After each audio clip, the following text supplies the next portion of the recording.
প্রিয় দেশবাসী, আসসালামু আলাইকুম। একটা বশীকরণ নকশা নিয়ে হাজির হইলাম। প্রেমিক প্রেমিকা, স্বামী স্ত্রী, ভালোবাসার লোক স্ক্রিনে দিয়ে খেল করেন। প্রেমিক প্রেমিকা, স্বামী স্ত্রী এটা কাজ করতে পারবেন। এইটার দ্বারা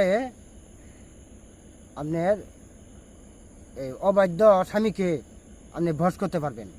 প্রেমিক প্রেমিকাকে বাধ্য করতে পারবেন, বশ করতে পারবেন।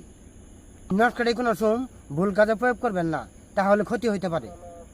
নস্কারি এমন পাওয়ারফুল নস্কা, এই নস্কারি প্রয়োগ করার পরে 3 ঘন্টার ভিতরে আপনার ভালোবাসার লোক, আপনি যার জন্যই কাজ করেন না কেন, সে আপনার কাছে আয়া হাজির হবে, আইতে বাধ্য। এরকম পাওয়ার বললাম, শুধু একবার কাজ করে দেখেন, এর ক্ষুধার কসম 100 কাজ হবে। কথায় যদি কাজ না হয়, এই কল্লা টাকাটা আপনার কাছে ঝুলাই দিব, আপনারা দেখবেন। আর এই নস্কাটা কোনো সময় ভুল কাজ করবেন না, সঠিক কাজ করবেন। এই তো ভিডিও আজকের মতো। আসসালামু আলাইকুম।